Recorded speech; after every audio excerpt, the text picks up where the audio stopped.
día de hoy nos vamos a concentrar específicamente en un mandamiento.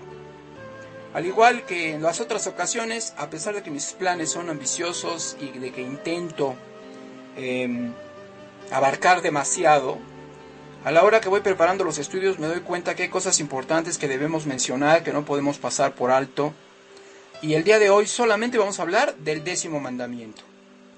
Y para la próxima semana, aprovechando que ya vamos a estar prácticamente a una semana de la celebración del Pentecostés, esto es del Shavuot, pues qué mejor oportunidad para dar un resumen acerca de los 10 mandamientos, hacer un vistazo general de las 2 tablas ya en conjunto, sacar nuestras opiniones y, como siempre, respaldándonos en nuestro maestro, que es Jesús, que es Yeshua, y ver de qué manera nosotros podemos resultar iluminados de la enseñanza o del aprendizaje de los 10 mandamientos.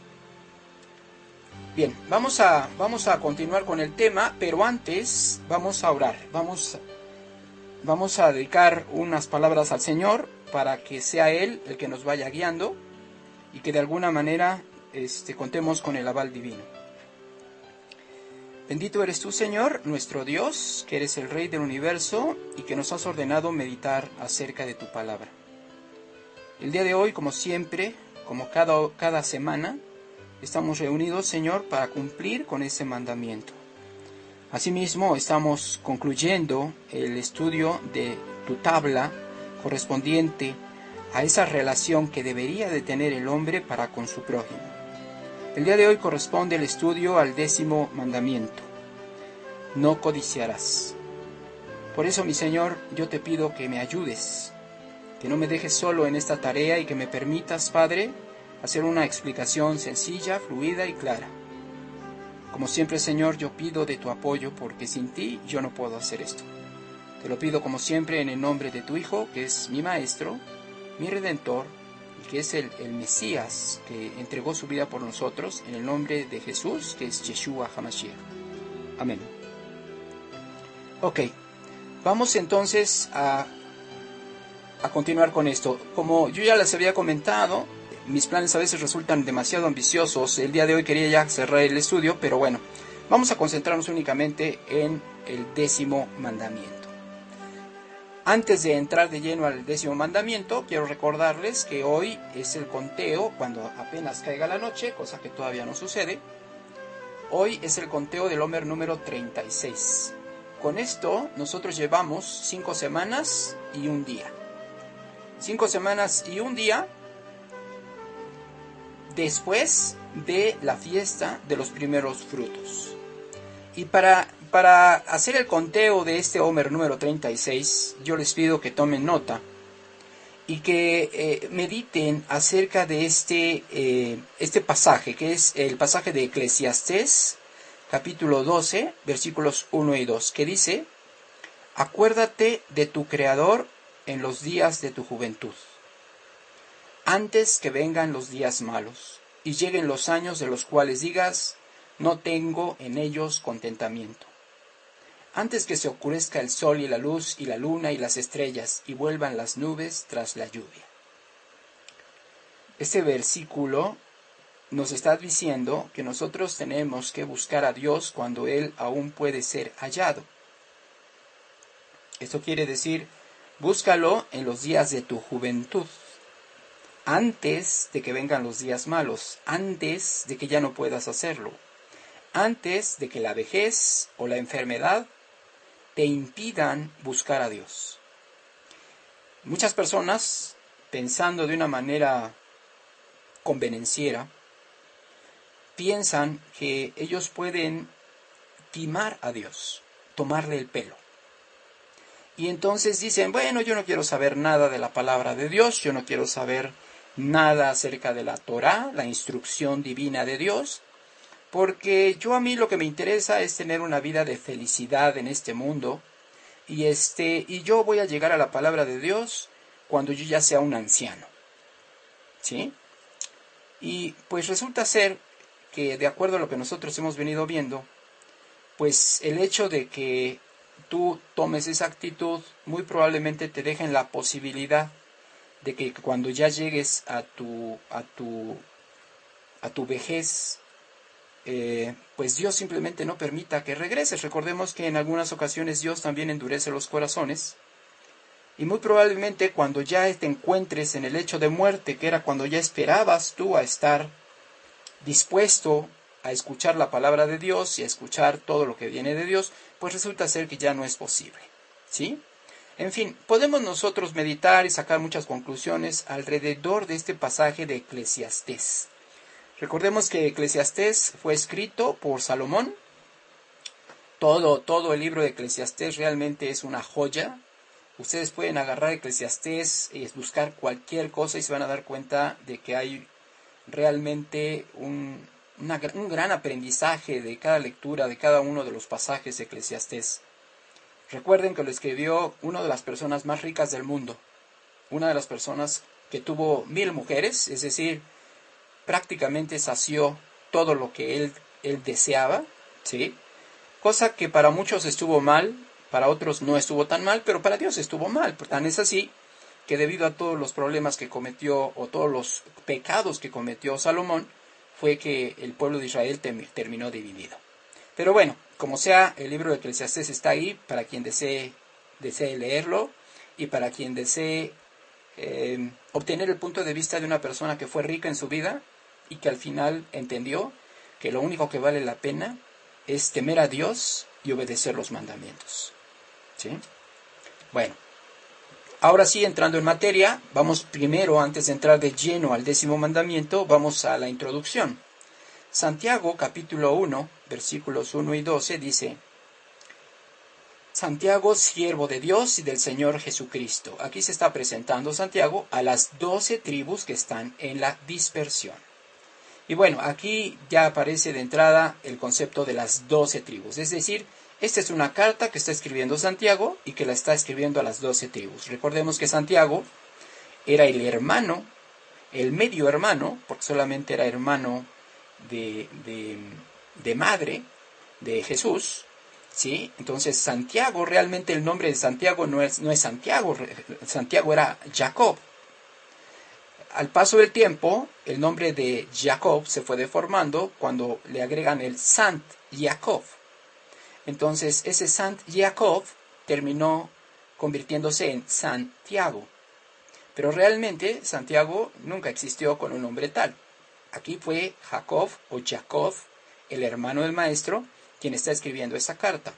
Ahora, esta carta la está dirigiendo a las 12 tribus que están en la dispersión. Yo les he hablado mucho acerca de las 12 tribus, las 10 tribus que se fueron, que se separaron después de que Salomón murió y empezó a gobernar en Israel su hijo Roboam. Jeroboam, que fue la persona que comandó la separación de 10 tribus, simplemente decidió separarse de la casa de David y ellos formaron lo que ahora nosotros conocemos como la casa de Israel. Y ahí después esas 10 tribus fueron conquistadas, asimiladas por el imperio asirio.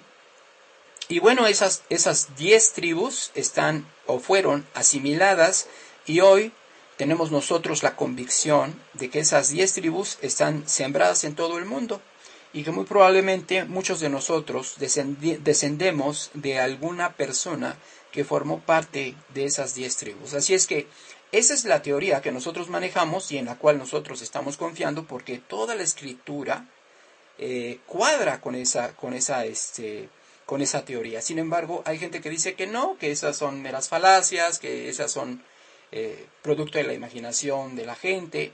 Pero entonces, si así fuera, ¿por qué Jacob le escribe a las 12 tribus? Si para cuando Jacob vivía, ya solamente estaba Judá y Benjamín, que se convirtieron en una sola, que era la casa de Judá. Entonces, ¿por qué Jacob le escribe a las 12 tribus?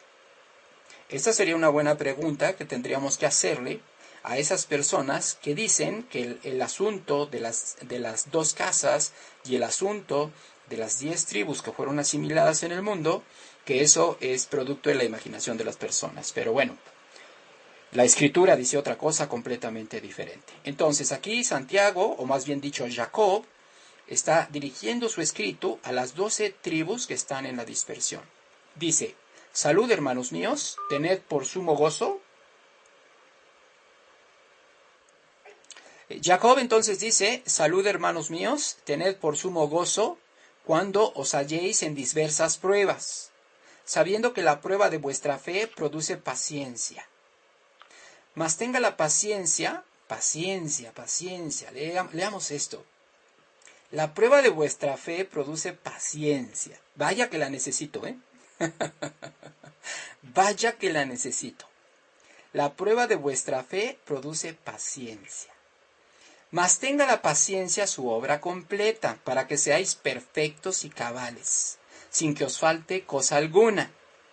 Y si alguno de vosotros tiene falta de sabiduría, esto es importante, si alguno de vosotros tiene falta de sabiduría, pídala a Dios, el cual la da a todos abundantemente y sin reproche, y le será dada.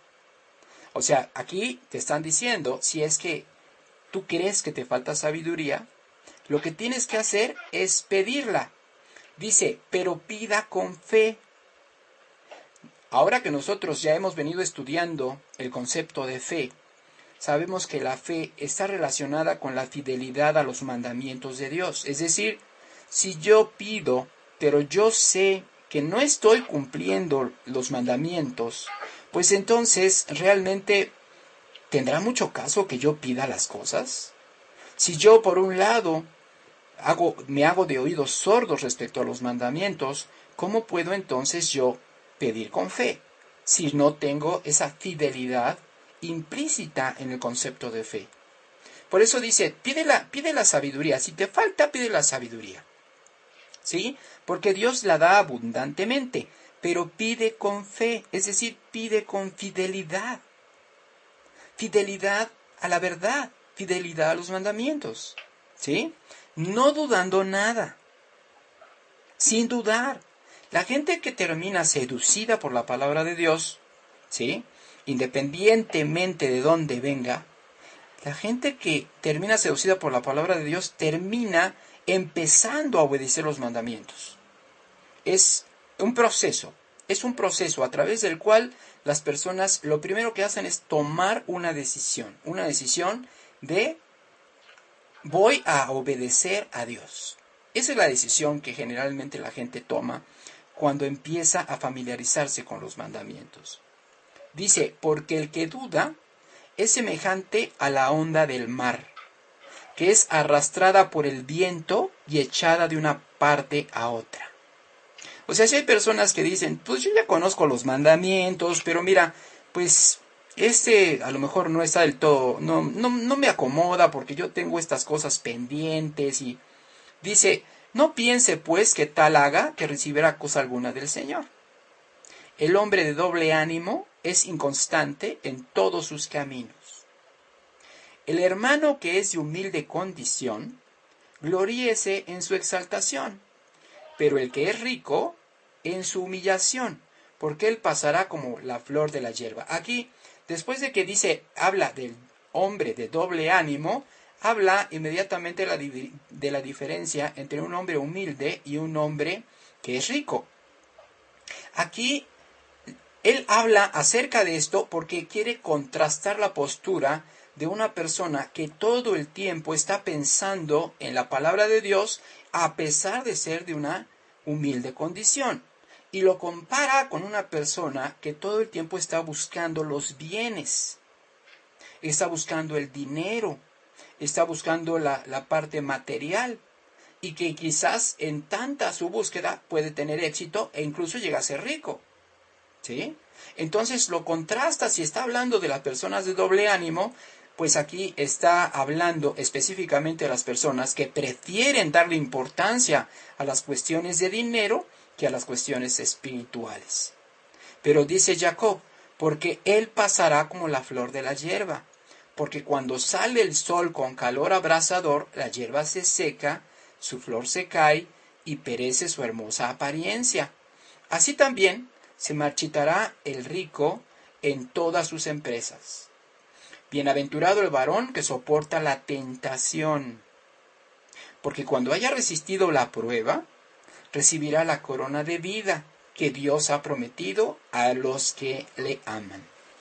Entonces, este es el preámbulo de nuestra entrada al 10º mandamiento. El 10º mandamiento tiene que ver con no codiciar.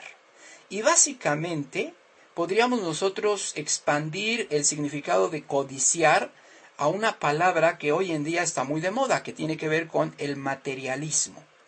El amor hacia las cosas materiales, el amor hacia el dinero, el amor hacia las propiedades, el amor hacia querer tener el mejor teléfono que hay disponible, el carro último modelo, etcétera, etcétera, etcétera.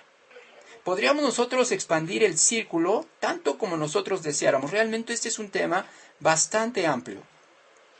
Pero vamos a entrar de lleno al 10º mandamiento. El 10º mandamiento dice, no codiciarás. Específicamente en Éxodo 20:17 dice, no codiciarás la casa de tu prójimo. No codiciarás la mujer de tu prójimo, ni su siervo, ni su criada, ni su buey, ni su asno, ni cosa alguna de tu prójimo. Deuteronomio, capítulo 5, versículo 21, recordemos que todos los 10 mandamientos que nosotros encontramos en Éxodo capítulo 20, los volvemos a encontrar en Deuteronomio capítulo 5. Ahí están también los 10 mandamientos. Y en Deuteronomio capítulo 5 dice, no desearás la mujer de tu prójimo, ni desearás la casa de tu prójimo, ni su tierra, ni su siervo, ni su sierva, ni su buey, ni su asno, ni cosa alguna de su prójimo. Bien, aquí hay una diferencia. Primero dice, no codiciarás, que en hebreo, lo vemos aquí, dice lo tachmod. En Éxodo dice, no codiciarás, pero en lo que es Deuteronomio, ahí dice lo titabé.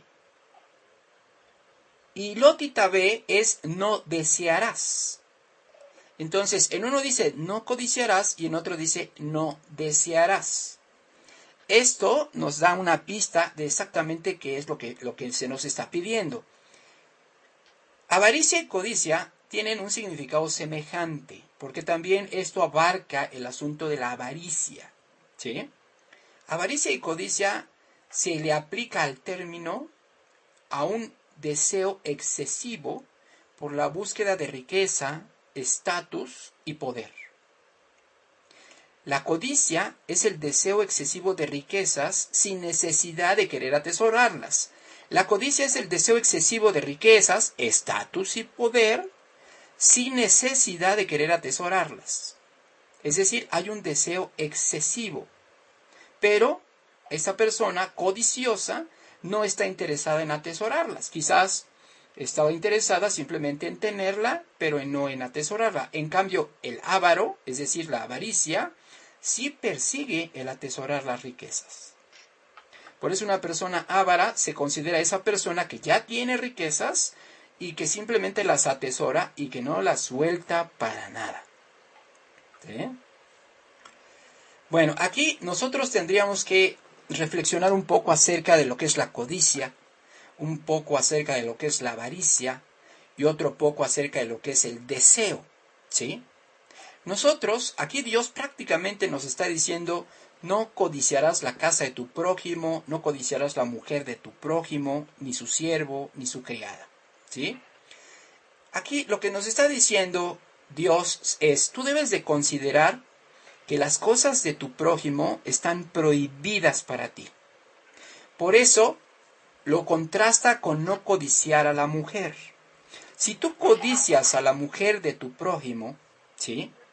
Imagínate si no vas a codiciar la casa de tu prójimo y después su siervo y luego su criada y luego todo lo que él tiene. Por eso está el contraste entre las posesiones del prójimo y desear a la mujer de tu prójimo. Cuando tú no tienes autocontrol, esto es, cuando tú no tienes dominio propio, tú te dejas llevar por tus instintos, por tus deseos. Entonces, lo que buscas es satisfacer los deseos que tú tienes en tu forma instintiva. Se dice que cuando el hombre comienza su jornada por la vida, hablando desde el punto de vista espiritual, realmente comienza siendo prácticamente un animal, solo respondiendo a las necesidades que tiene de alimento, de cobijo, porque necesita un techo donde dormir, donde protegerse, y de sexo, a final de cuentas. Entonces, esas necesidades que son básicas, son necesidades que también tienen los animales. Los animales también tienen necesidades de sexo, también tienen necesidades de alimento y también tienen necesidades de buscar un cobijo, es decir, un refugio. ¿Sí? Entonces, mientras nosotros no llegamos a la enseñanza bíblica, a la instrucción por parte de Dios, nosotros seguimos en esa condición. Solamente estamos preocupados por el alimento, por el refugio y por el sexo. Esas son las tres cosas que solamente me están distrayendo. ¿Sí? Y como tal, yo le doy prioridad, mientras yo esté en esa condición animal, yo le voy a dar prioridad a mi alimento, ¿sí? Le voy a dar prioridad a mi refugio y le voy a dar prioridad a las relaciones que yo pueda tener con quien se me antoje. Entonces, realmente el asunto de codiciar o desear tiene que ver con el hecho de reprimir ese tipo de sentimientos que despiertan en nosotros de manera natural. Pero recordemos que la Biblia nos da mandamientos con el objeto de formarnos a la imagen y a la semejanza de nuestro Creador. Entonces, nosotros tendríamos la obligación de luchar contra esos sentimientos. Si yo veo el carro del vecino, ¿sí? Y el vecino tiene un automóvil último modelo y yo lo codicio, ¿sí? O más bien dicho, yo lo deseo, quizás eso, si yo tengo el mero pensamiento de que qué bonito carro, yo quisiera tener uno como eso, quizás hasta ahí yo todavía no he hecho ninguno de estos pecados. Todavía no puedo desear, no puedo decir que lo estoy codiciando, ¿sí? Pero comienzo con desearlo, que es el comienzo. Si ese deseo empieza a ser excesivo, si yo no tengo dominio sobre ese deseo, entonces empiezo a codiciarlo. Y se dice que cuando yo empiezo a codiciar algo, entonces empiezo a planear cómo hacerme de aquello que le pertenece a mi prójimo. Si yo empiezo a planear, en el momento que yo ya empiezo a planear, aun cuando nunca lo lleve yo a cabo, en el momento que yo ya empiezo a planear cómo hacerme de la propiedad de mi prójimo, en ese momento ya estoy cometiendo el pecado. ¿Sí? Jesús todavía fue más exigente, porque Jesús dice, si tú ves a la mujer de tu prójimo y la deseas, de antemano te digo que ya adulteraste con ella. Entonces, la codicia y el deseo son pecados que nos conducen a pecados mayores, como en el caso que está mencionando Jesús, nos dice que el deseo de la mujer puede, más bien dicho, el deseo hacia la mujer está haciendo que cometas el pecado de adulterio. Nos vamos a dar cuenta que la codicia y el deseo excesivos también conducen al asesinato. Realmente, la semana pasada tuvimos oportunidad de hablar acerca del mandamiento de no levantarás un falso testimonio. Y nos dimos cuenta que ese mandamiento también es un trampolín para faltar a los tres primeros mandamientos de la segunda tabla. El mandamiento de no matarás, no cometerás adulterio y no robarás. O sea, tanto los mandamientos de no levantarás un falso testimonio contra tu prójimo, como el mandamiento de no codiciarás la casa de tu prójimo o las pertenencias de tu prójimo, son trampolines para faltar a los primeros tres mandamientos de la tabla. Entonces nosotros tenemos que darnos cuenta de que no podemos considerar este tipo de mandamientos a la ligera. Son mandamientos que son el comienzo para que nosotros hagamos cosas más severas. Así es que si nosotros tenemos deseos excesivos hacia las cosas, nosotros tendríamos que controlarlos. Se dice que el hombre inteligente el hombre inteligente y honesto puede controlar sus emociones, puede controlar sus sentimientos. Entonces nosotros podríamos hacerlo, ¿sí? Bien, el primer caso de codicia que se presenta en la Biblia lo tenemos registrado en Génesis capítulo 3, versículo 6, en donde dice, y vio la mujer que el árbol era bueno para comer y que era agradable a los ojos y árbol codiciable para alcanzar la sabiduría. Aquí Eva vio al árbol y lo codició para alcanzar sabiduría. Es decir, de acuerdo a nuestra definición de avaricia y codicia, ella estaba en función de poder y estatus. Ella codició el árbol porque estaba en función de estatus y de poder. Y tomó de su fruto y comió, y dio también a su marido, el cual comió así como ella. El Salmo 10, versículo 3 dice, porque el malo se jacta del deseo de su alma, bendice al codicioso y desprecia al Creador. Es decir, el malo se jacta del deseo de su alma. Y ese malo, recordemos que cuando hablamos de gente inicua, gente que no se apega a los mandamientos de Dios, gente mala, gente malvada, pues son aquellos que están completamente alejados de la influencia bíblica. Pues este tipo de personas generalmente te van a decir, oye, mira, tú debes desear más, tú tienes que buscar mejorar. Y es cierto que hay un contexto de mejorar desde buen sentido, pero aquí el malo no le interesa pasar por encima de este mandamiento y entonces le dice, tú has hecho bien si es que tú has hecho esto y tú has hecho lo otro. Yo conocí el caso de una persona que se dedicaba a dar dinero prestado de manera alevosa, porque hacía que a las personas que les prestaba dinero le firmaran papeles poniendo propiedades como aval, y después alevosamente él planeaba despojarlos de sus propiedades, ¿sí? Así como él, hay muchas personas que actúan. Bien, versículos adicionales. Eclesiastés capítulo 5, versículos 10 al 17 dice, el que ama el dinero no se saciará de dinero, y el que ama el mucho tener no sacará fruto. También esto es vanidad. Otra vez estamos hablando de Eclesiastés. Cuando aumentan los bienes, también aumentan los que los consumen. ¿Qué bien, pues, tendrá su dueño sino verlos con sus ojos? Dulce es el sueño del trabajador. Coma mucho, coma poco, pero el rico no le deja dormir al rico no le deja dormir la abundancia. Hay un mal doloroso que he visto debajo del sol. Las riquezas guardadas por sus dueños para su mal, las cuales se pierden en malas ocupaciones.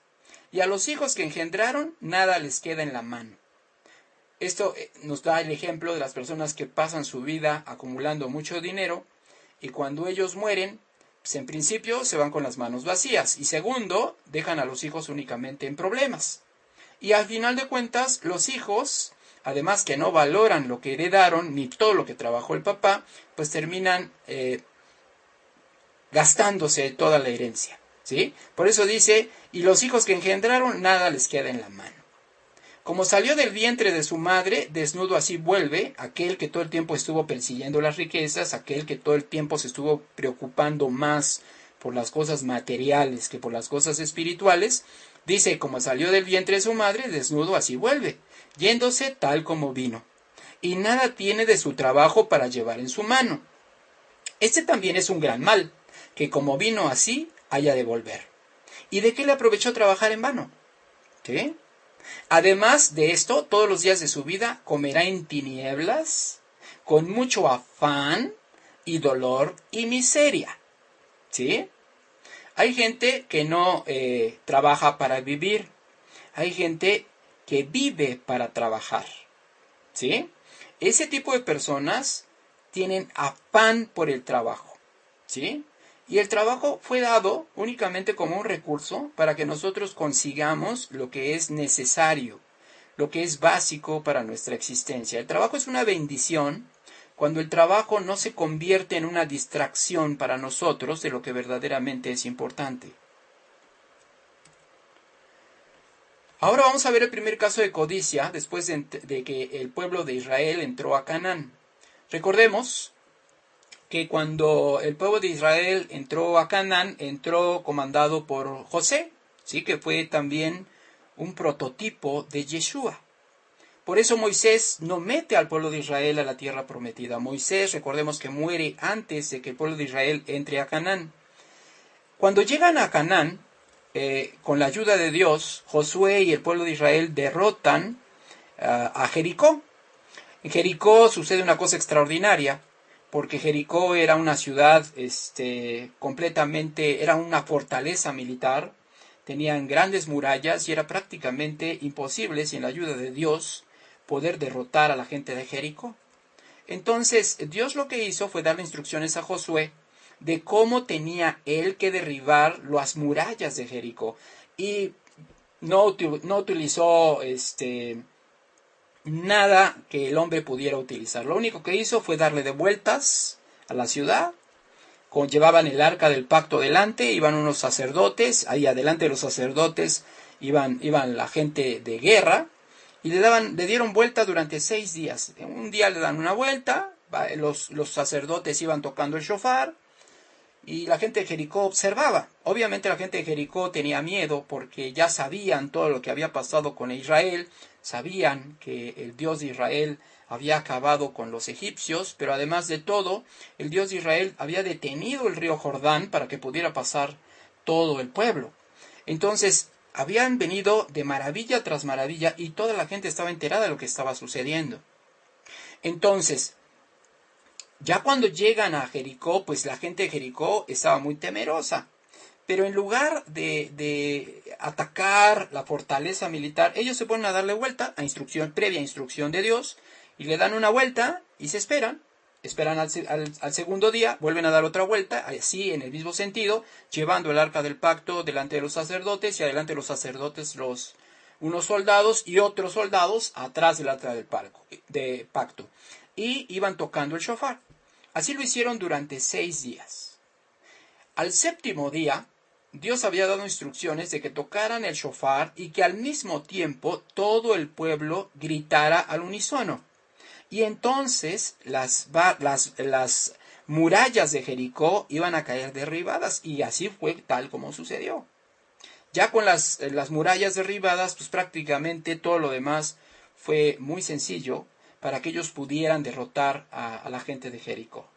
Y así fue como obtuvieron una gran victoria. Sin embargo, después de ese pasaje, viene un pasaje muy raro. Llegan o les tocaba conquistar un lugar llamado Jai. Y ahí Josué manda primero a unos de sus hombres a que midiera el terreno para que más o menos supieran cómo iba a estar el movimiento. El reporte que recibió de parte de estos hombres le dijo: mira, ni siquiera vale la pena que vayamos todos. Manda a unos 2,000, 3,000 hombres, dice, porque ellos realmente son pocos. Entonces José manda solamente 3,000 hombres, y resulta ser que en ese día fue la primera derrota del pueblo de Israel.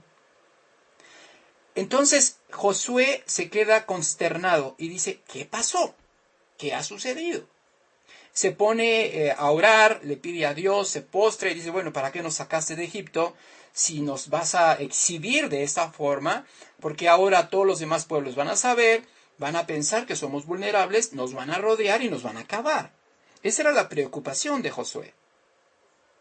Ahora, el asunto es de que Dios les había dicho que ellos tenían que entrar y que no tenían que quedarse con nada de lo que encontraran de los cananeos. El oro y la plata estaban destinados para Dios. Es decir, todo el oro y toda la plata que ellos recibieran iba a ser únicamente para el asunto sacerdotal, para el asunto de Dios, todo eso iba a ser para Dios. Pero pertenencias y el resto de las cosas tenían que quemarlas o tenían que deshacerse de ellas. ¿Sí? Y resulta ser que sucedió algo que ocasionó que Dios se enojara con Israel y que de alguna manera Él dejara de protegerlos en sus batallas. Por eso es que ellos perdieron la primera batalla con Jai. Ahora, vamos a ver qué pasó. Esto está en Josué capítulo 7, versículos 10 al 26. Dice: y el Eterno dijo a Josué: levántate, ¿por qué te postras sobre tu rostro? Israel ha pecado y aún ha quebrantado mi pacto que yo les mandé. Y también han tomado del anatema. Anatema, hay varios comentarios respecto al significado de la palabra anatema. La palabra más común que usa la gente dice anatema es una maldición. Pero realmente, anatema, cuando lo buscas en el hebreo, anatema es la palabra jerem. Y el significado de la palabra jerem en hebreo es captura o red. Así es que nosotros podemos decir que un anatema es alguien o algo que ha sido capturado con el fin de ser destruido. Entonces aquí Dios le dice, han quebrantado pacto que yo les mandé y también ha tomado del anatema, es decir, de algo que debió haber sido destruido. ¿Sí? Y hasta han hurtado, o sea, han robado, han mentido y aún lo han guardado entre sus enseres. Es decir, a pesar de que Dios dijo, no tienen que hacer esto, hubo alguien que lo hizo. Por esto, los hijos de Israel no podrán hacer frente a sus enemigos, sino que delante de sus enemigos volverán la espalda. Por cuanto han venido a ser anatema, ni estaré más con vosotros, si no destruyereis el anatema de en medio de vosotros. Levántate, santifica al pueblo y di, santificaos para mañana, porque el Eterno, el Dios de Israel, dice así, anatema hay en medio de ti, Israel. No podrás hacer frente a tus enemigos, hasta que hayáis quitado el anatema de en medio de vosotros. Os acercaréis, pues, mañana por vuestras tribus, y la tribu que el Eterno tomare se acercará por sus familias, y la familia que el Eterno tomare se acercará por sus casas, y la casa que el Eterno tomare se acercará por los varones, y el que fuere sorprendido en el anatema será quemado. Él y todo lo que tiene, por cuanto ha quebrantado el pacto del Eterno y ha cometido maldad en Israel. Josué, pues, levantándose de mañana, hizo acercar a Israel por sus tribus, y fue tomada la tribu de Judá, y haciendo acercar a la tribu de Judá, fue tomada la familia de los de Sera, y haciendo luego acercar a la familia de los de Sera, por los varones, fue tomado Zabdi. Hizo acercar a su casa por los varones, y fue tomado Acán, hijo de Carmi, hijo de Zabdi, hijo de Sera, de la tribu de Judá. Entonces Josué dijo a Acán, hijo mío, da gloria al Eterno, el Dios de Israel, y dale alabanza, y declárame ahora lo que has hecho, no me lo encubras. Y Acán respondió a Josué diciendo, verdaderamente yo he pecado contra el Eterno, el Dios de Israel. Y así he hecho, pues vi entre los despojos un manto babilónico muy bueno, y 200 siclos de plata, y un lingote de oro de peso de 50 siclos, lo cual codicié y tomé. Aquí otra vez insistimos cómo el asunto de la codicia llevó precisamente a este hombre, Acán, lo llevó a cometer el robo, porque prácticamente le estaba robando a Dios, dado que él había dicho que el oro y la plata le iban a corresponder a él, y el resto tenía que ser destruido. Por eso Dios al principio de este pasaje dice, alguien ha tomado anatema y además ha hurtado y además ha mentido. O sea, el hecho de que este hombre, Acán, empezara por codiciar algo, lo llevó a cometer el resto de los pecados. Y he aquí que está escondido bajo tierra en medio de mi tienda, y el dinero debajo de ello. Josué entonces envió mensajeros, los cuales fueron corriendo a la tienda, y he aquí estaba escondido en su tienda, y el dinero debajo de ello. Y tomándolo de en medio de la tienda, lo trajeron a Josué y a todos los hijos de Israel, y lo pusieron delante del Eterno. Entonces Josué y todo Israel con él tomaron a Acán, hijo de Sera, el dinero, el manto, el lingote de oro, sus hijos y sus hijas, sus bueyes, sus asnos, sus ovejas, su tienda, y todo cuanto tenía, y lo llevaron todo al valle de Acor. Y le dijo Josué, ¿por qué nos has turbado? Túrbete el Eterno en este día. Y todos los israelitas los apedrearon, y los quemaron después de apedrearlos. Y levantaron sobre él un gran montón de piedras que permanece hasta hoy. El Eterno se volvió del ardor de su ira y por eso aquel lugar se llama el Valle de Acor hasta hoy. Acor significa atormentado, por lo tanto ese es el Valle del Atormentado hasta hoy. Entonces démonos cuenta cómo después de que vimos el primer caso de codicia que se presenta en la Biblia a través de Eva, ahora vemos el primer caso de codicia que se presenta cuando el pueblo de Israel entra a Canaán. Y démonos cuenta también cómo los resultados son nefastos y cómo es que el codiciar las pertenencias de otros, cómo es que nos lleva a cometer o a obtener un juicio por parte de Dios. Ahora, hay una instrucción específica para los reyes. Deuteronomio 17, versículos 14 al 20, dicen: Cuando hayas entrado en la tierra que el Creador tu Dios te da, y tomes posesión de ella y la habites, y digas: pondré un rey sobre mí, como todas las naciones que están en mis alrededores, ciertamente pondrás por rey sobre ti al que el Creador tu Dios escogiere. De entre tus hermanos pondrás rey sobre ti. No podrás poner sobre ti a hombre extranjero que no sea tu hermano. Pero él no aumentará para sí caballos, ni hará volver al pueblo a Egipto con el fin de aumentar caballos, porque el Creador os ha dicho: no volváis nunca por este camino. Ni tomará para sí, ojo con esto, no tomará para sí muchas mujeres, para que su corazón no se desvíe. Ni plata ni oro amontonará para sí en abundancia. Y cuando se siente sobre el trono de su reino, entonces escribirá para sí en un libro una copia de esta ley, del original que está al cuidado de los sacerdotes levitas, y lo tendrá consigo, y leerá en él todos los días de su vida, para que aprenda a temer al Creador su Dios, para guardar todas las palabras de esta ley y estos estatutos, para ponerlos por obra, para que no se eleve su corazón sobre sus hermanos, ni se aparte del mandamiento a diestra ni a siniestra, a fin de que prolongue sus días en su reino, él y sus hijos en medio de Israel. Entonces, aquí Dios le está diciendo, recordemos que cuando Dios está dando esta instrucción, el pueblo todavía está en el desierto, todavía no entra a Canaán, y dice: va a llegar el momento en que vas a pedir que te ponga yo un rey. Y dice: y está bien, te voy a dar un rey, pero ese rey tiene que ser va a ser tu hermano, es decir, no tiene que ser ningún extranjero. Y luego dice: pero él no tiene que aumentar para sí caballos, y tampoco tiene que acumular riquezas en exceso para sí, ¿sí? Por supuesto que un rey tiene que acumular riquezas, ¿sí? Pero aquí dice para sí, es decir, no tiene que acumular riquezas pensando egoístamente, pensando en él.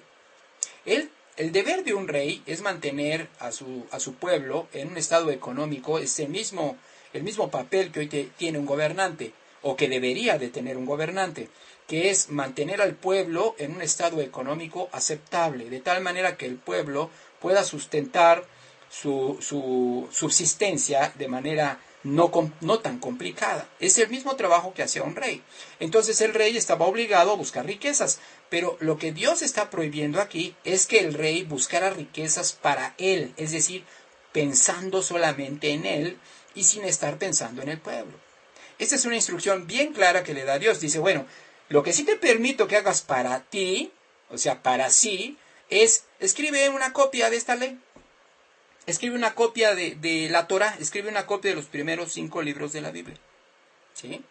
Nosotros bien haríamos en hacer esto, porque escribir una copia a mano de los primeros 5 libros de la Biblia realmente no creo que nos tome mucho tiempo.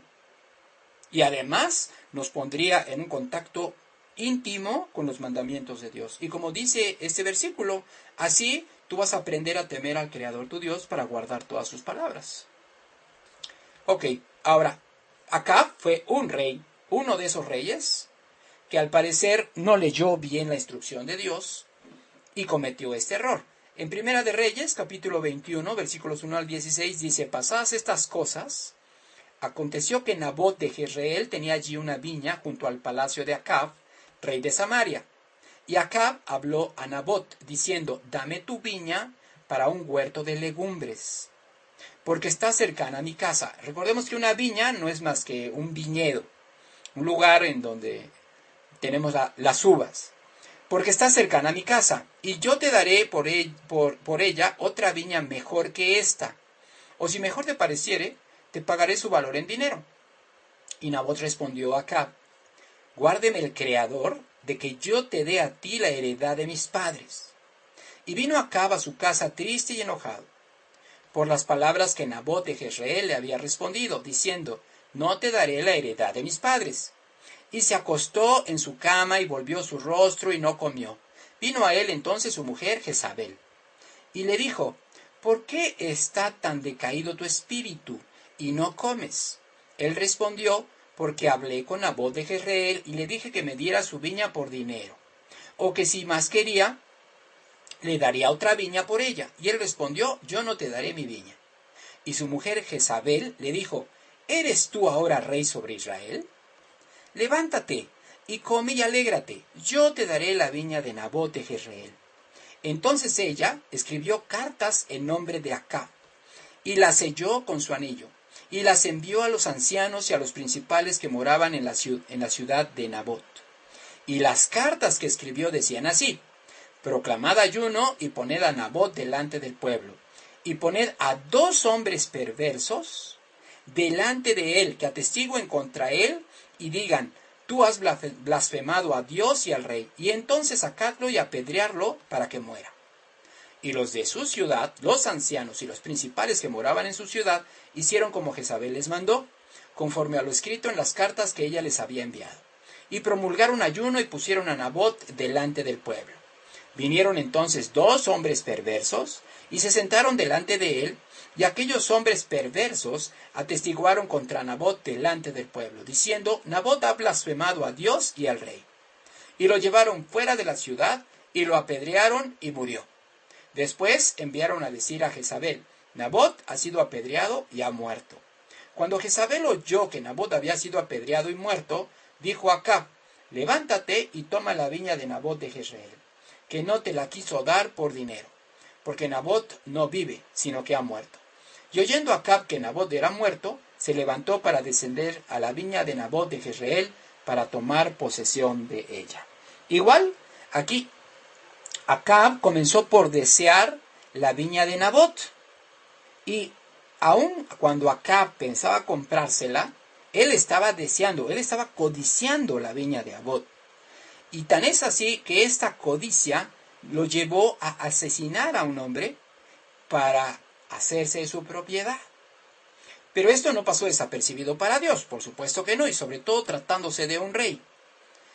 Primera de Reyes 21, 17 al 24, dice: entonces vino palabra del Eterno a Elías Tisbita, diciendo: levántate, desciende a encontrarte con Acab, rey de Israel, que está en Samaria.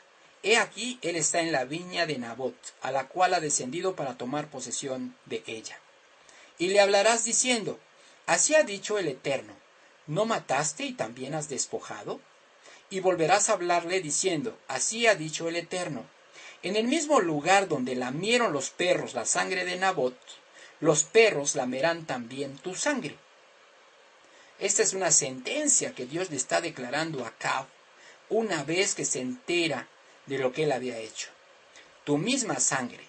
Y Acab dijo a Elías: ¿me has hallado enemigo mío? Él respondió: te he encontrado, porque te has vendido a hacer lo malo delante del Eterno. He aquí, yo traigo mal sobre ti, y barreré tu posteridad, y destruiré hasta el último varón de la casa de Acab. Es decir, no solamente tú, Acab, vas a pagar las consecuencias, sino toda tu casa, toda tu familia, tanto el siervo como el libre en Israel. Y pondré tu casa como la casa de Jeroboam, hijo de Nabot. Este Jeroboam sí fue el Jeroboam que llevó a la casa de Israel a pecar. Es decir, aquel que llevó a la casa de Israel a separarse de la casa de Judá. Y como la casa de Baasa, hijo de Ahías, por la rebelión con que me provocaste a ira, y con que has hecho pecar a Israel. De Jezabel también ha hablado el Eterno, diciendo: los perros comerán a Jezabel en el muro de Jezreel. El que de Acab fuere muerto en la ciudad, los perros lo comerán, y el que fuere muerto en el campo, lo comerán las aves del cielo. Aquí Dios decreta un juicio completamente contra Acab y contra toda su familia y contra Jezabel.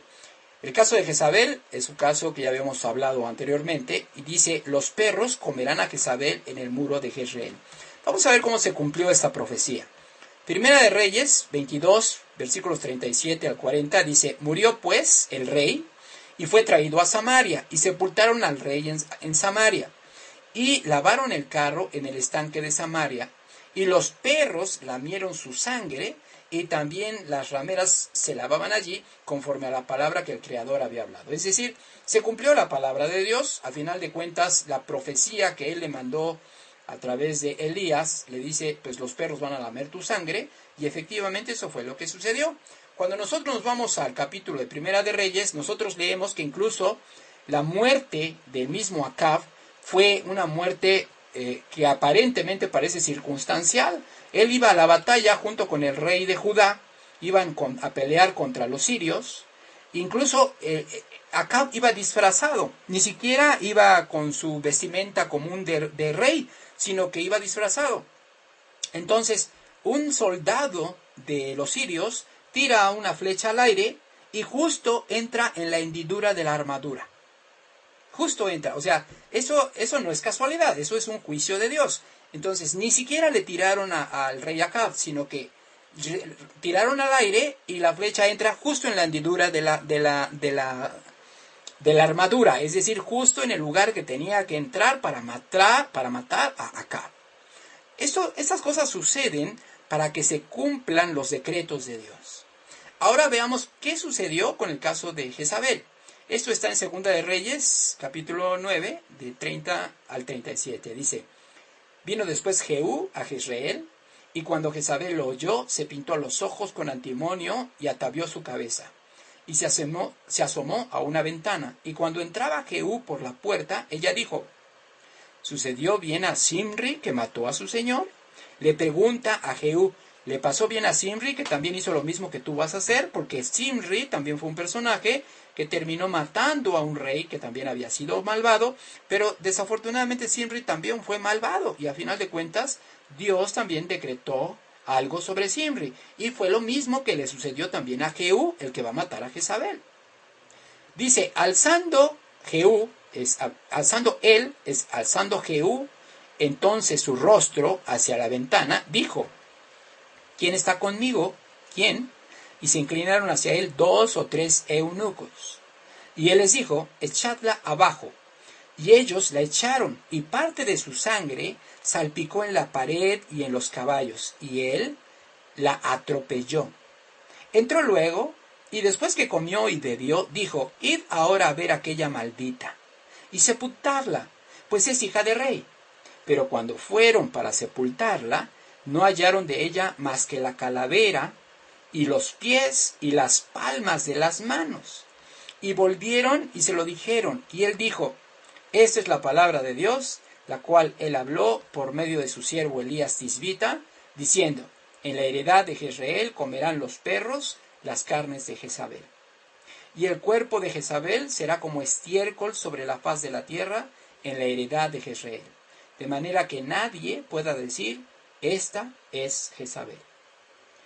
Así es que, igual un caso de codicia extremo que llevaron a matar a un hombre para quedarse con una viña, terminó siendo la perdición de Acab y la perdición de Jezabel. Ahora, tenemos otro caso similar con el caso de David, pero este caso fue al revés. Aquí David también tenía necesidad de hacerse de una propiedad, pero a diferencia de Acab, David no lo hizo por codicia. Veamos qué sucede aquí. Entonces dijo David a Ornán, dame este lugar de la era. La era era un lugar en donde se trillaban los cereales, en donde se trillaban las semillas. Entonces, David necesitaba la era de Ornán. Ornán era el propietario de esta era, para que edifique un altar al Eterno. Entonces, David no quería la era de Ornán porque la hubiera codiciado. Él necesitaba la era de Ornán porque deseaba construir un altar a Dios. Pero le dice, dámelo por su cabal precio, para que cese la mortandad en el pueblo. Aquí David quiere hacer ese altar porque David había cometido un pecado a los ojos de Dios, que era el haber levantado un censo en el pueblo. Hay muchas discusiones respecto a por qué Dios vio el que David levantara un censo, por qué Dios lo vio de una forma tan severa. El caso es que, a final de cuentas, Dios lo consideró como un grave pecado y desató una mortandad en el pueblo. Entonces, David, con el objetivo de eliminar o de cesar la mortandad, decide, a través de un consejo de uno de los profetas, decide construirle un altar a Dios. Entonces, por eso le va a pedir esta era a Ornán. Y Ornán le respondió a David: tómala para ti y haga mi señor el rey lo que bien le parezca. Y aun los bueyes daré para el holocausto, y los trillos para la leña, y trigo para la ofrenda. Yo lo doy todo, dice Ornán. Es decir, se encuentra con un hombre dadivoso y dice: mira, si es para ti, David, yo te lo doy todo. No solamente te doy la era, te doy los trillos, te doy los bueyes, te doy todo lo que tengo, ¿sí? Entonces el rey David dijo a Ornán: no, sino que efectivamente la compraré por su justo precio. Aquí la postura de David, fíjense bien, la postura de David no solo contrasta con la postura de Acab. La postura de David contrasta con la postura de muchos de nosotros. Porque si nosotros tuviéramos la necesidad de comprar algo para Dios y alguien nos dijera: no, pues yo te lo regalo, ¿sí? Muy probablemente nosotros nos veríamos tentados a decir: no, pues está bien, regálamelo, pues a final de cuentas es para Dios, ¿sí? Pero realmente eso no solamente queda en ese plano, sino aún en el plano de la vida cotidiana, ¿sí? Nosotros, como gente que aprende acerca de la Biblia, que aprende acerca del amor al prójimo y todas estas cosas que en el papel y en la tinta se leen muy bonito, cuando llega la hora de practicarlo, a veces no estamos del todo sintonizados con lo que decimos que estamos aprendiendo. Si tenemos a un hermano que está en necesidad o que carece de tal o cual cosa, y yo soy una persona que tiene la facilidad, porque a lo mejor no tengo en riqueza, pero a lo mejor sí tengo un poco holgada mi vida, y yo me hago el disimulado, ¿sí? No sé si a ustedes les ha tocado, pero hay amigos que no les sacas nada, o ahora, como decimos aquí en México, no disparan ni en defensa propia, ¿sí? Una persona que va a tu casa, y cuando va a tu casa, se come todo lo que le das, pero nunca es capaz de llegar con, no sé, con algún pastel, con algún manjar, nunca es capaz de llegar a tu casa con algo así, ¿sí? Entonces, realmente aquí nosotros tendríamos que ver el contraste de la postura de David, no solo contra la postura de Acab, el rey malvado, sino incluso con la postura de nosotros. ¿Cuál es nuestra postura? Cuando nosotros nos encontramos con alguien que a ojos vistos está en necesidad, y que yo tengo un poco de holgura en mis gastos, que yo a lo mejor puedo prescindir de algo y puedo decir: mira, pues yo puedo apoyarte con esto, o mira, simplemente hoy decido invitar a tu familia a comer, aquí quiero que comamos, es más, yo traigo la comida. ¿Cuándo hemos visto acciones como esas? Bueno, sí las hemos visto, pero realmente en muy pocas ocasiones, ¿no? Lo cierto es de que eso también habla de nuestra avaricia, de la codicia, de todo aquello que tiene que ver el amor hacia las cosas que yo tengo. El amor y la poca capacidad que tengo para desprenderme de las cosas, ¿sí? Entonces aquí David dice: no, sino que efectivamente la compraré por su justo precio, porque no tomaré para el Eterno lo que es tuyo, ni sacrificaré holocaustos que nada me cuesten, ¿sí? No tomaré para Dios lo que es tuyo, ni sacrificaré holocausto que nada me cueste. Y dio David a Ornán por aquel lugar el peso de 600 siclos de oro. Y edificó allí David un altar al Eterno, en el que ofreció holocaustos y ofrendas de paz. E invocó al Eterno, quien le respondió por fuego desde los cielos en el altar del holocausto. Recordemos que cuando los holocaustos eran recibidos por Dios, generalmente Él consumía esos holocaustos con fuego. Y aquí no se hizo esperar la respuesta de parte de Dios, ya que Dios respondió y consumió con fuego el holocausto que David le había ofrecido. Y con eso cesó la mortandad. Ahora, este caso de la era de Ornán va más allá.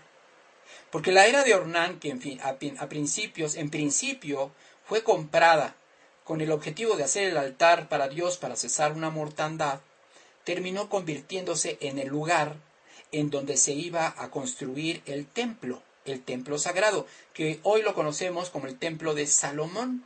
Pero realmente no deberíamos de llamarlo el templo de Salomón, deberíamos de llamarlo el templo de David. ¿Sí? Y ahorita vamos a ver por qué. Después de que David compra esta era, él dice, bueno, yo vivo en una casa, pues muy lujosa, yo vivo en una casa hecha de cedro, y pues resulta ser que el arca de Dios y la casa de Dios está tras de cortinas. Recordemos que estaba en el tabernáculo, y aún a estas alturas, aún cuando ya estaba David reinando, ya había pasado Saúl, que había sido el primer rey de Israel, y aún cuando ya David estaba reinando en Israel, pues la casa de Dios seguía siendo un tabernáculo. Entonces dice, no puede ser que yo esté viviendo en una casa de cedro y que la casa de Dios esté tras cortinas. Entonces dice Dios, yo le voy a hacer una casa a Dios. Dice David, yo le voy a hacer una casa a Dios. ¿Sí? Y entonces, esto lo encontramos en Primera de Crónicas, capítulo 22, versículos 1 al 5, y dice, y dijo David, aquí estará la casa del Señor Dios, y aquí el altar del holocausto para Israel. Después mandó David que se reuniese a los extranjeros que había en la tierra de Israel, y señaló de entre ellos canteros que labrasen piedras para edificar la casa de Dios. Asimismo, preparó David mucho hierro para la clavazón de las puertas, y para las junturas, y mucho bronce sin peso, y madera de cedro 50. Porque los sidonios y tirios habían traído a David abundancia de madera de cedro. Y dijo David, Salomón, mi hijo, es muchacho y de tierna edad.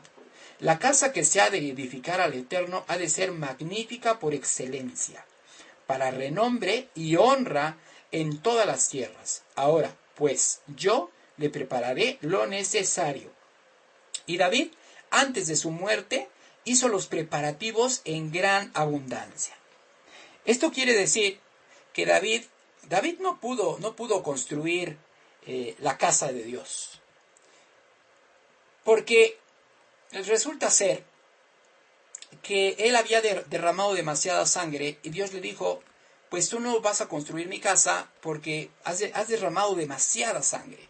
Va a ser tu hijo el que la va a construir. Entonces, David dice, bueno, aunque yo no la vaya a construir, yo voy a juntar todos los recursos para que el templo se construya. Entonces, cuando la construya mi hijo, prácticamente ya va a tener todo para construirla.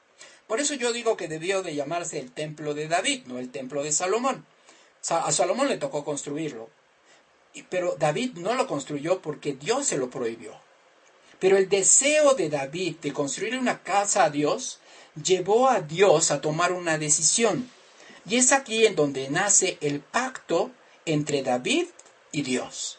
¿Cuál es el pacto que nació entre David y Dios? Dice, segunda de Samuel, capítulo 7, versículos 4 al 17, dice, aconteció aquella noche que vino palabra del Creador a Natán, diciendo, ve y di a mi siervo David. Así ha dicho el Creador, ¿tú me has de edificar casa en que yo more? Ciertamente no he habitado en casas desde el día en que saqué a los hijos de Israel de Egipto hasta hoy, sino que he andado en tienda y en tabernáculo. Y todo cuanto he andado con todos los hijos de Israel, he hablado yo palabra alguna de las tribus de Israel, a quien haya mandado apacentar a mi pueblo de Israel, diciendo, ¿por qué no me habéis edificado casa de cedro? Ahora pues dirás así a mi siervo David, así ha dicho el Señor de los ejércitos, yo te tomé del redil, de detrás de las ovejas, para que fueses príncipe sobre mi pueblo, sobre Israel. Y he estado contigo en todo cuanto has andado, y delante de ti he destruido a todos tus enemigos, y te he dado nombre grande, como el nombre de los grandes que hay en la tierra. Además, yo fijaré lugar a mi pueblo Israel, y lo plantaré para que habite en su lugar y nunca más sea removido. Esta es una promesa que Dios le hace a David y que a la fecha, por supuesto que todavía no se cumple, porque efectivamente el pueblo de Israel se estableció en lo que alguna vez fue Israel, pero después fueron desterrados por el Imperio Romano. Y aquí dice claramente, yo los haré que habiten en su lugar y que nunca sean removidos. Aquí ya está hablando de la era mesiánica. Dice, ni los inicuos le aflijan más como al principio. Es decir, aquí está considerando esa etapa en donde efectivamente Israel fue afligido por todas las naciones. Desde el día en que puse jueces sobre mi pueblo Israel, y a ti te daré descanso de todos tus enemigos. Asimismo, el Creador te hace saber que Él te hará casa. Aquí le dice Dios a David, tú me quisiste hacer una casa, bueno, yo no te dejo porque has derramado demasiada sangre. Pero ahora yo te digo, primero te prometo que voy a hacer que el pueblo de Israel more en el lugar que yo les di y van a morar ahí para siempre. Pero además, te voy a construir una casa a ti, David. Por supuesto que Dios no se estaba refiriendo a una casa de cedro o a una casa de concreto o a una casa de X material. Veamos a qué se refería Dios. Y cuando tus días sean cumplidos y duermas con tus padres, yo levantaré después de ti a uno de tu linaje, el cual procederá de tus entrañas, y afirmaré su reino. Él edificará casa a mi nombre, y yo afirmaré para siempre el trono de su reino. Aquí está hablando, yo afirmaré para siempre el trono de su reino. Es decir, le está diciendo, de tu descendencia, David, va a venir uno cuyo trono va a durar para toda la eternidad. Yo le seré a él por padre y él me será a mi hijo. Y si él hiciere mal, yo le castigaré con vara de hombres y con azotes de hijos de hombres. Pero mi misericordia no se apartará de él como la aparté de Saúl, al cual quité de delante de ti. Dice, y será afirmada tu casa y tu reino para siempre delante de tu rostro, y tu trono será estable eternamente. Conforme a todas estas palabras y conforme a toda esta visión, así habló Natán a David. Es decir, aquí Dios le dice a David, por cuanto tú tuviste en tu corazón el deseo de hacerme a mí una casa, yo te voy a hacer a ti una casa. Es decir, uno de tus descendientes va a ser el que se va a sentar en tu trono y él va a gobernar de manera eterna. Este es un anticipo de la descendencia que iba a venir y que iba a ser el rey. ¿Quién es el rey para nosotros? Pues es Jesús, Yeshua. Por eso a Jesús se le conoce también por el hijo de David. Y si ustedes se dan cuenta, en los evangelios se establece el linaje de Jesús. Y se dice que esos linajes, cuando ustedes los leen, se dan cuenta que él desciende de David. Jesús desciende de David. Por eso es Jesús, hijo de David. Entonces, aquí el pacto davídico consiste en que Dios, a raíz de este deseo que David tuvo, le promete que de su descendencia iba a nacer el Mesías. Ese es el premio cuando no actúas de manera codiciosa y no te dejas llevar por tus simples deseos carnales. Ahora, ¿qué dice Jesús cuando él se encuentra con un caso en donde hay disputas por propiedades y todas estas cosas que tienen que ver con la codicia? Dice en Lucas, capítulo 12, versículos 13 al 21. Le dijo uno de la multitud, Maestro, di a mi hermano que parta conmigo la herencia. Mas él le dijo, Hombre, ¿quién me ha puesto sobre vosotros como juez o partidor? Y les dijo, mirad y guardaos de toda avaricia. Aquí llega una persona y le dice, oye maestro, pues dile a mi hermano que comparta la herencia conmigo, ¿no? Y Jesús establece las prioridades y dice, yo no he venido a esto. Yo no vine a esto. ¿Quién me ha puesto sobre vosotros como juez o como partidor?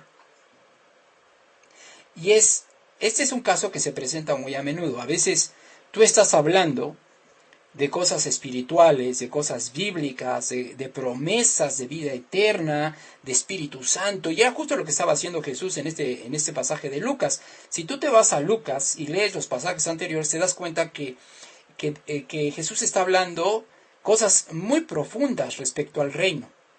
Está hablando acerca del Espíritu Santo, precisamente, está hablando acerca de guardarse de la levadura de los fariseos, está hablando de conceptos muy, muy profundos. Y de repente llega una persona de entre la multitud y le dice, dile a mi hermano que parta la herencia conmigo. Es decir, estás hablando de cosas profundas, estás hablando de cosas espirituales. ¿Y no te ha sucedido que así como estás hablando de cosas espirituales, del otro lado hay una persona distraída? Distraída en cosas que ni tienen importancia. Distraída pensando en sus afanes. ¿No te ha sucedido que te encuentras con personas que están viendo el reloj constantemente? Por sus afanes. Cuando tú estás hablando de conceptos espirituales muy, muy profundos, pues eso está mal. Porque esas son cosas temporales. Sea lo que sea que te esté afanando, es algo temporal. Aquí lo que estaba afanando a este hombre era la herencia que tenía su hermano y que él deseaba que la compartiera con él. Entonces Jesús dice, yo no vine a esto. También ha sucedido, y esto es algo muy, muy parecido a lo que también a mí me ha sucedido, en donde tú hablas acerca de conceptos hermosos acerca de las promesas de Dios, y de repente viene uno y dice, oye, ¿y cómo le hago yo para que Dios me bendiga y me mande un trabajo? ¿Y cómo le hago yo para que Dios me bendiga y me dé un carro? O que me bendiga. Todo tiempo la gente relaciona la bendición con cosas materiales. Siempre la relaciona con eso. Y es cierto que en algunas ocasiones es cierto, pero en la gran mayoría de las ocasiones no es así. Entonces las personas están más preocupadas por las cuestiones temporales, por las cuestiones pasajeras, que por realmente aquello que es eterno. Por eso Jesús le dice, pues, ¿quién me ha puesto sobre vosotros como juez o partidor? Y les dijo, una vez que les dice, yo no vine a esto, entonces Él les va a dar un concepto que sí los va a conducir a obtener la vida eterna. Un concepto que tiene que ver con la eternidad. Nosotros bien haríamos en poner atención a esto. Dice, guardaos de toda avaricia, porque la vida del hombre no consiste en la abundancia de los bienes que posee. De hecho, Jesús dijo que es mucho más complicado que una persona que es rica entre al reino de los cielos que una persona que no tiene nada. Así es que si tú eres como yo, que no tenemos nada, te puedes considerar privilegiado. ¿Sí? Porque un rico verdaderamente tiene su corazón puesto en su riqueza. Una persona afanada tiene su corazón puesto en sus afanes, no en Dios. También les refirió una parábola, diciendo, la heredad de un hombre rico había producido mucho, y él pensaba dentro de sí, diciendo, ¿qué haré? Porque no tengo dónde guardar mis frutos. Y dijo, esto haré, derribaré mis graneros, y los edificaré mayores, y allí guardaré todos mis frutos y mis bienes, y diré a mi alma, fíjate bien, él tenía un problema, tenía tanto dinero y tenía tantas cosas, tenía tanta abundancia, que incluso no tenía dónde guardar sus frutos. Entonces él dice, yo voy a derribar esos graneros, los voy a hacer mucho más grandes, ¿sí? Y entonces le voy a decir a mi alma, alma, muchos bienes tienes guardados para muchos años. Repósate, come, bebe y regocíjate. Esto es para aquellos que dicen que cuando tú obtienes un bien material o cuando cumples algo material, es un beneficio para tu alma. Pero esto no es así. El alma se alimenta de muchas otras cosas, menos de cuestiones materiales. Lo que tú satisfaces es un deseo. Y ese deseo hace que temporalmente te sientas bien. Pero solamente temporalmente. ¿Sí? Muchas personas piensan que en el momento que tengan una casa propia, en ese momento ya su alma va a descansar y entonces ya vas a decir, ahora sí, alma, come, bebe y regocíjate. Pero ¿qué pasa cuando tienen la casa? Entonces desean un coche y dicen, mira, ya tengo la casa, ahora que tenga el coche, entonces le voy a decir a mi alma, etcétera, etcétera. Y así se van. El caso es que está demostrado que las cuestiones materiales no satisfacen por completo a las personas. ¿Qué le sucedió a este hombre? Dice, pero Dios le dijo, necio, esta noche vienen a pedirte tu alma. Y lo que has previsto, ¿de quién será? Así es que el que hace para sí tesoro y no es rico para con Dios. Así es el que hace para sí tesoro y no es rico para con Dios. Es decir, el problema aquí de este hombre no era que tuviera tanta abundancia. En nada, en ninguna parte de su reflexión dice, pues mira, voy a repartir estos frutos a los pobres porque no tengo dónde guardarlos. Voy a compartirlos, quizás hasta con mis hijos, pero ni siquiera habla de los hijos. Esto quiere decir que este hombre o era solo, muy probablemente era solo, o quizás tenía una familia pero no le importaba porque en ningún momento pensó en los hijos. Entonces, todo lo que a él le importaba era el deseo egoísta de satisfacer únicamente su deseo. El de él, solo él, primero él y al último él. Y es lo que nos sucede a la gran mayoría de nosotros cuando no hemos llegado a la palabra de Dios. Ahora, ¿usamos nuestras necesidades como pretexto para desear las cosas? Dios tiene una respuesta para eso. Si yo digo, oye Jesús, pero mira, yo tengo que trabajar, y tengo que trabajar de manera afanosa porque yo tengo muchas necesidades. ¿Qué pasaría si nosotros llegáramos con Jesús y le dijéramos eso? Le dijéramos, ¿sabes qué, Jesús? Pues a lo mejor me perdonas, pero yo tengo que chambear. Oye, que Shabbat, tienes que... No, yo tengo que trabajar. Lucas capítulo 12, versículo 22 al 34 dice, dijo luego a sus discípulos, por tanto os digo, no os afanéis por vuestra vida que comeréis, ni por el cuerpo que vestiréis. Es decir, Jesús dice, no te afanes, ¿sí?, por lo que vas a comer, ni por lo que vas a vestir. No te afanes. La vida es más que la comida, y el cuerpo que el vestido. Considerad los cuervos, que ni siembran, ni siegan, que ni tienen despensa ni granero, y Dios los alimenta. ¿No valéis vosotros mucho más que las aves?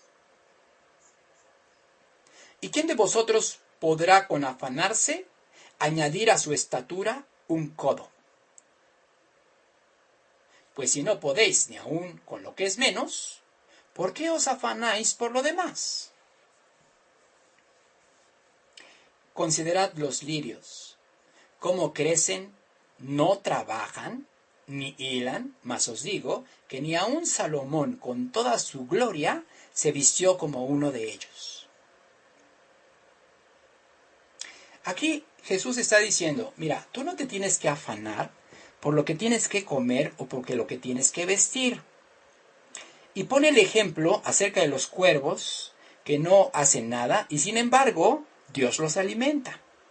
¿Sí? También pone el ejemplo acerca de los lirios, como tampoco hacen nada y Dios los viste. ¿Sí? Y dice, y si así viste Dios la hierba que hoy está en el campo y mañana es echada al horno, ¿cuánto más a vosotros, hombres de poca fe? Si tú crees que tú eres el que te vistes y que tú eres el que te alimentas, estás equivocado. Tú no eres el que te vistes y tú no eres el que te alimentas. Dios te viste y Dios te alimenta. Usa el recurso quizás de un empleo. Él te va a bendecir en la medida en la que tú demuestres tener fe en Él. Mientras eso no suceda, lo que tú tienes puede ser temporal. A menos que demuestres que realmente has aprendido acerca de los mandamientos de Dios. Vosotros, pues, no os preocupéis por lo que habéis de comer ni por lo que habéis de beber, ni estéis en ansiosa inquietud. Ojo con esto, ni estéis en ansiosa inquietud. Porque todas estas cosas buscan las gentes del mundo. Pero vuestro Padre sabe que tenéis necesidad de estas cosas. O sea, Dios sabe que lo necesitamos, no tenemos que pedírselo. Él ya sabe que lo necesitamos. Quizás a lo mejor de vez en cuando vale la pena, como Jesús nos lo encomendó, danos hoy nuestro pan de cada día. Aquí Jesús está diciendo, sabemos que hay un pan destinado para nosotros, es nuestro, porque tú así nos has enseñado, Señor. Entonces, simplemente dánoslo. Pero dice Jesús, pero primero busca el reino de Dios y todas estas cosas te van a ser añadidas. No temáis, manada pequeña, porque a vuestro Padre le ha placido daros el reino. Vended lo que poseéis y dad limosna, es decir, sé caritativo, sé dadivoso, ayuda a tu prójimo. No solamente aquellos que están bajo tu responsabilidad, que como la palabra lo dice, son tu responsabilidad. No solo ayudes a tus hijos, porque estás haciendo lo que te corresponde, no estás haciendo nada bueno. Es simplemente lo que te corresponde.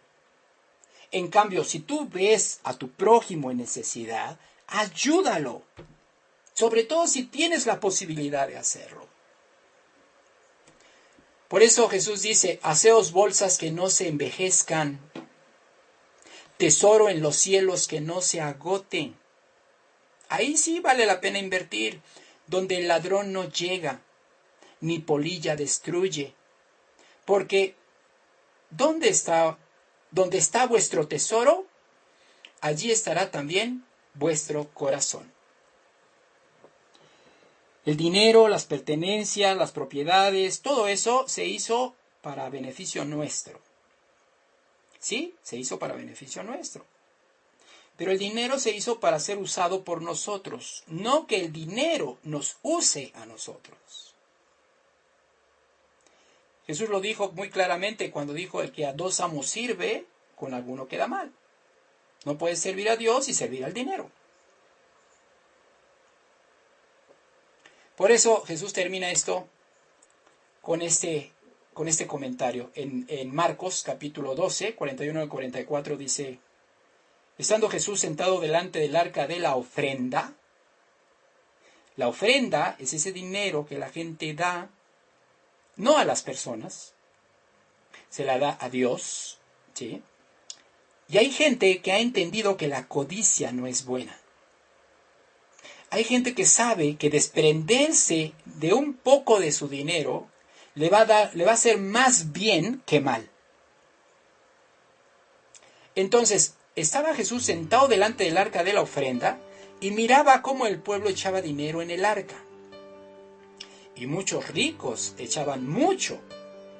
Pero vino una viuda pobre y echó 2 blancas, o sea, un cuadrante. Entonces, llamando a sus discípulos, les dijo, de cierto os digo, que esta viuda pobre echó más que todos los que han echado en el arca. Es decir, la pobre fue la que más puso.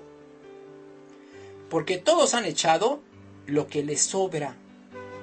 Pero esta, de su pobreza, echó todo lo que tenía, todo su sustento. Creo que ya he dicho todo. Lo único que puedo decir es que el que tenga oídos para oír, que oiga. Vamos a orar y a terminar con este estudio.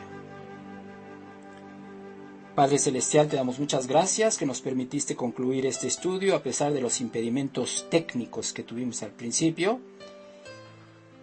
El día de hoy, Señor, aprendimos que la codicia, la avaricia, el materialismo y todas esas cosas que son principales afanes nuestros, realmente no deberían distraernos.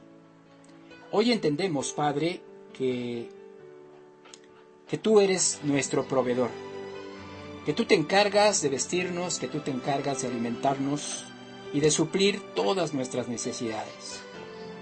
No queremos ser como los gentiles, no queremos ser como la gente del mundo que se afana y se preocupa por todas estas cosas. Confiamos, Señor, plenamente en que tú nos proveerás de todo lo necesario. Por eso, Señor, te damos gracias que nos has permitido entender este concepto, como siempre y como en el resto de los mandamientos que hemos analizado. Te pido, Señor, que nos permitas sembrarlo en nuestro corazón, y que este corazón que quizás cuando nosotros llegamos a ti era de piedra, te pido, Señor, que estos corazones se reblandezcan y que se vayan transformando en corazones de carne. Te amamos, Señor, y pretendemos acercarnos a ti. Sabemos que en el mundo espiritual no existe el tiempo ni la distancia, y que la única manera de acercarse a ti es a través de la semejanza. Yo estoy más cerca de ti en la medida que me parezco más a ti. Pero al revés también es cierto, Señor. Estoy más alejado de ti si es que yo no me parezco a ti. Si es que tus virtudes están a años luz de mi perspectiva. Pero gracias a tu Torah, tengo la instrucción de saber quién eres y cómo eres. Y gracias a eso tengo la gran oportunidad de elegir en mi libre albedrío si decido o no parecerme a ti, y de esta manera acercarme más a ti.